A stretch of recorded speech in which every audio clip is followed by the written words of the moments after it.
आणि यानंतर मुख्यमंत्री देवेंद्र फडणवीस बोलतायत, पाहूया. बॅनर पोस्टर लावू नका, त्या ठिकाणी आपण मला मुख्यमंत्री सहायता निधीमध्ये त्याच्याऐवजी ते पैसे द्या. याचं कारण आपल्याला माहिती आहे की मुख्यमंत्री सहायता निधीतनं गरीब आणि गरजू लोकांना आणि विशेषतः उपचाराकरता आपण मदत करतो आणि म्हणून ते आव्हान केलं आणि मला आनंद आहे की खूप मोठ्या प्रमाणात लोक तसं करतायत. पुन्हा एकदा सांगतो की जे लोक बॅनर आणि पोस्टर लावत आहेत त्यांना पण सांगतो लावू नका, मला ते आवडत नाही आणि तुम्ही बॅनर आणि पोस्टर लावून मला खुश करू शकणार नाही. तुम्ही मला मुख्यमंत्री सहायता निधीमध्ये जर निधी दिला तर मला त्याचा जास्त आनंद होईल. तर उद्या काही विशेष प्लॅन तुमचा आहे असं कळतं आहे, गडचिरोलीला जाणार आहात एकूणच? माझा निश्चितपणे माझा त्या संदर्भात जायचा माझा विचार आहे आणि शेवटी काय की वाढदिवस हा कुठल्याही दुसऱ्या दिवसासारखा असतो, तो काही वेगळा थोडी असतो. सर, आज मुंबई उच्च न्यायालयाने एक महत्त्वाचा निर्णय दिला आहे. बॉम्बस्फोट प्रकरणातील जे आरोपी आहेत त्यांना निर्दोष सोडलं आहे. निर्दोष सोडण्याची ऑर्डर जी आहे ती कोर्टाने दिली आहे. आपल्या सगळ्यांकरताच हा निर्णय अतिशय शॉकिंग अशा प्रकारचा निर्णय आहे. याचं कारण की खालच्या कोर्टाने त्या संदर्भात निर्णय दिला होता आणि 2006 साली हा बॉम्बस्फोट झाल्यानंतर त्यावेळेस ATSने आरोपी पकडले होते, पुरावे जमा केले होते, ते पुरावे कोर्टासमोर सादर केले होते. त्यामुळे अशा प्रकारचा निर्णय येणं हे निश्चितच धक्कादायक आहे.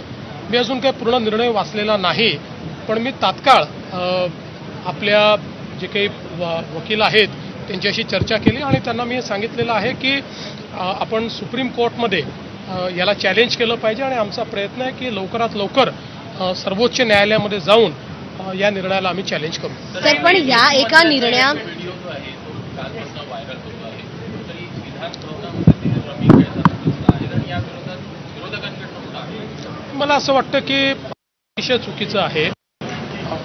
अशा प्रकारे विधान भवनामध्ये ज्यावेळेस चर्चा चालते त्यावेळेस आपलं कामकाज नसलं तरीही आपण त्या ठिकाणी सिरियसली बसणं गरजेचं आहे. साधारणपणे एखादे वेळेस असं होतं की तुम्ही कागदपत्र वाचता, बाकी गोष्टी वाचता, पण रमी खेळतानाचा व्हिडिओ हा काही निश्चितच योग्य नाही. अर्थात त्यांनी त्या ठिकाणी खुलासा देखील दिलेला आहे की मी काही रमी खेळत नव्हतो, अचानक ती पॉपअप झाली. पण ते जरी त्यांनी सांगितलेलं असलं तरी एकूण जे काही घडलेलं आहे ते काही आम्हाला भूषणावं नाही. सर, उच्च न्यायालयाने जो खरं तर निर्णय दिला आहे त्यामुळे कुठेतरी आता असं एक्सटर्नल कंट्रीजमध्ये होऊ शकतं की आपण भारतामध्ये काही केलं आपल्याला कितीतरी वर्षांनी निर्दोष सुटका होऊ शकते. हा एक संदेश जाईल का या एका निर्णयाने? मला असं वाटतं एका निर्णयाने असा संदेश वगैरे जाण्याचं काही कारण नाही आहे. शेवटी भारतामध्ये एक फ्री अँड फेअर ट्रायल होते, त्याच्यामध्ये न्यायाधीश आपला निर्णय देत असतात.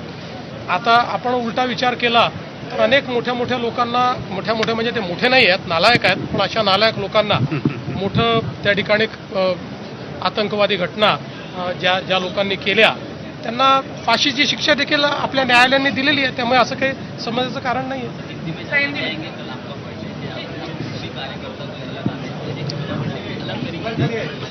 कि मैं इतने सालों में सभी को ये हमेशा कहता हूँ कि जन्मदिन पर होर्डिंग्स और बैनर न लगाए, उसकी जगह कोई रचनात्मक कार्य करे.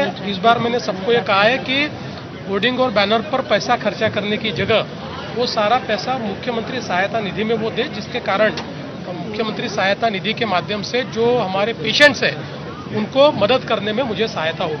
सर, हनी ट्रॅपच्या मुद्द्यावर काय सांगा, कारण पक्षीय नेते जे आहेत ते अनेक आरोप करतात आपल्या नेत्यांना. आज संजय राऊत यांनी एक त्यांच्या माध्यमाशी संवाद साधताना फोटो दाखवला आहे. लोढा कार्यकर्ते आहेत, त्यांचा तुमच्यासोबतचा फोटो त्यांनी दाखवला आहे.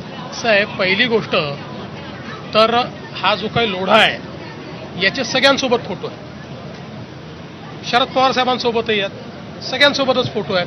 हे असल्या फोटोने काय होत नाही. आत्ताच्या परिस्थितीमध्ये कुठलेही पुरावे द्यायचे नाहीत आणि नुसतं हवेत बोलत राहायचं.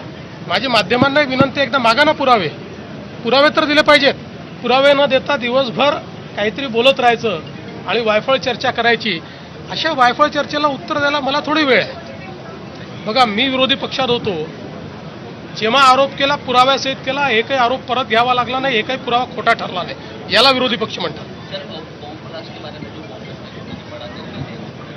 ठीक आहे, जो मुंबई बॉम्बे हाईकोर्ट ने जो निर्णय दिया है ये हम सबके लिए बहुत शॉकिंग इस प्रकार का निर्णय है। हम सुप्रीम कोर्ट में इसको चैलेंज करेंगे।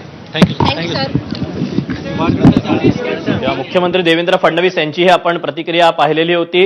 राऊतांनी ठोस पुरावे द्यावेत, वायफळ चर्चा करू नये असं त्यांनी प्रफुल्ल लोढा याच्याबद्दलच्या जो त्यांनी फोटो दाखवलेला होता त्याबद्दल त्यांनी म्हटलेलं आहे. यासोबतच राज्य सरकार हे मुंबई उच्च न्यायालयानं बॉम्ब ब्लास्ट प्रकरणी जो निकाल दिलेला होता त्याला सर्वोच्च न्यायालयामध्ये चॅलेंज करणार असल्याचं मुख्यमंत्र्यांनी स्पष्ट केलं आहे.